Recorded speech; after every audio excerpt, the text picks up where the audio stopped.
აი ამეებში გადავიხადე 100 ლარი, მოდი გავსინჯოთ. აქ გვაქვს ორეოს სასმელი, რისის ცივი ყავა, პეპსი კრემის გემოთი, ფანტა მარწყვის გემოთი, მარსის კრუასანები და რაღაც აზიური ლეისი. მანამდე დალაიქე ეს ვიდეო, მე გამომიწერე და დავიწყოთ.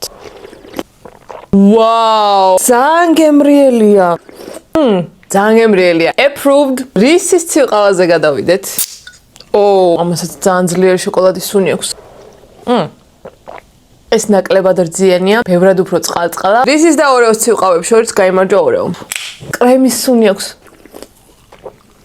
ზერო ყოფილა და მაინც ძალიან გემრიელია. Approved. მარწყვის ფანტა. მარწყვის კანფეტის სუნი აქვს. მარწყვის ლიმონათია რა. აზიური ლეისი. რისი გემოა კაცმა არიცის. ესე გამოიყურება. მარლის საერთოდ არ აქვს. პირველად ჭამ მარილო ჩიპსს. მარსის კრუასანი. გატენილია შოკოლადი თქო მართლა. ესეთი სქელი შოკოლადი პირველად ნახე. ძალიან გემრიელია. სულ ეს იყო, ბაი.